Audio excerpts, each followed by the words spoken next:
आपने Indian railway छोड़ के, जो कि ड्रीम जॉब माना जाता है सिविल इंजीनियरिंग एस्पिरेंट्स के लिए, वो छोड़ के आपने टीचिंग प्रोफेशन चुना। सर क्या इसका रीजन रहा?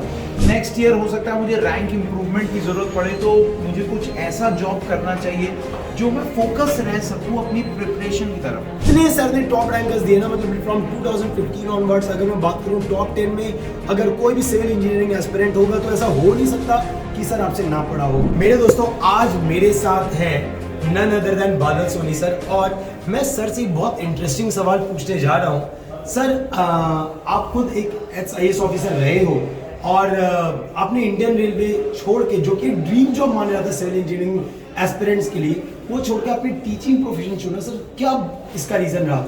सर ये क्वेश्चन ना मुझसे काफ़ी स्टूडेंट्स ने पूछा है। आप जानते भी हो कि सिविल इंजीनियरिंग में railways is a dream job, और मैंने क्यों क्विट कर दिया।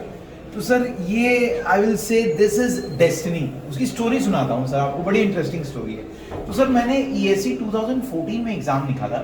उस समय प्री और मेंस नहीं होता था, एक साथ 3 दिन पेपर चलता था and then we will have a interview round और सब सिलेक्शन। तो सर एग्जाम और इंटरव्यू के बीच में ना 1 साल से ज्यादा का गैप होता था। अब उस 1 साल के गैप में क्या करें हम बैठे रह नहीं सकते थे। किसी प्राइवेट कंपनी को ज्वाइन करना सही चीज नहीं है, क्योंकि आपको फिर बीच में you will have to switch. और किसी को अगर आप सच बता दो कि आप ESE के लिए फाइट कर रहे थे, तो कोई भी प्राइवेट कंपनी जो है आपको हायर नहीं करेगी। और मैं झूठ नहीं बोलना चाहता था। तो व्हाट आई थॉट कि यार अगर मुझे इसी फील्ड में रहना है, if I have to be ESE, so next year हो सकता है मुझे रैंक इम्प्रूवमेंट की जरूरत पड़े, तो मुझे कुछ ऐसा जॉब करना चाहिए जो मैं फोकस रह सकूं अपनी प्रिपरेशन की तरफ। तो सर व्हाट आई स्टार्टेड ना, मैंने टीचिंग स्टार्ट किया उस समय। तो मुझे कुछ कुछ अपॉर्चुनिटीज मिलती चली गई। उस समय सिविल इंजीनियरिंग में गैप भी था, बहुत जगह फैकल्टीज की कमी थी, तो लोग बुलाते थे पढ़ाने।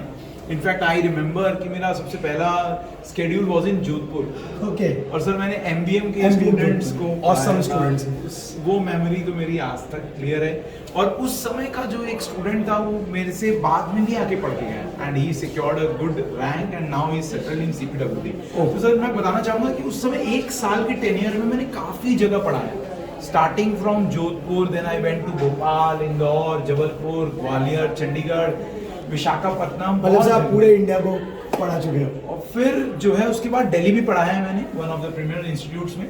फिर सर उसके बाद मैंने 2015 में ज्वाइनिंग की। और सर मैं रेलवे में गया, रेलवे का कल्चर समझा एंड सर मैं बताना चाहूंगा job was awesome, railway is awesome. मैंने रेलवे में भारत दर्शन भी किया, बट देन मेरे अंदर का जो टीचर जाग चुका था और जो है मैं फोकस नहीं कर पा रहा था। देन आई रियलाइज यार मेरा मन तो टीचिंग में है। तो फिर मैंने अपनी दिल की आवाज़ सुनी सर, अपना दिमाग नहीं चलाया, और जो है मैंने अपनी दिल की आवाज़ सुनी कि यार टीचिंग करना चाहिए। सर वो कहते हैं ना, teaching is not just a profession, it's a something, मतलब एक ऐसा चीज़ है जो अंदर से आता है, जो कोई सिखा नहीं सकता या कोई बता नहीं सकता कि आपको यही करना है। We have seen so many teachers, मतलब sir in the team Drona आपको बहुत सारे IAS ऑफिसर्स मिलेंगे जिन्होंने पोस्ट ज्वाइन करके they have selected the teaching.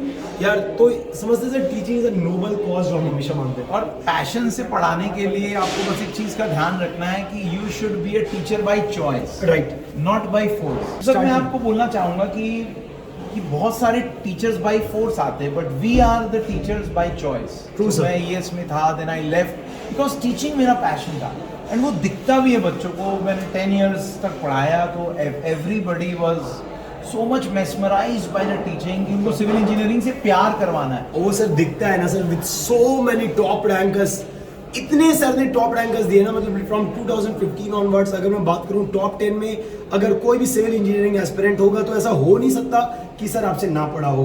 तो that is one of the fact. और सर अब आप टीम के साथ जुड़े हो, टीम द्रोना के साथ जुड़े हो, तो मैं उम्मीद करूंगा कि ये जो आपका पैशन है, ये जो लव है टुवर्ड्स द टीचिंग, ये बच्चों को बहुत फायदा करेगा सर। ये हर वक्त रहेगा sir. I am passionately into teaching, और जो है आप जब कंटेंट आएगा बच्चों को भी पता ही है, और टीम द्रोना भी जानती है मुझे, तो जब कंटेंट आएगा तो it will be a flawless one. और बच्चों को बस प्यार होना चाहिए सिविल इंजीनियरिंग से, जैसे हमको प्यार है सिविल इंजीनियरिंग से, उनको भी प्यार होना चाहिए, because we all are royal civilians.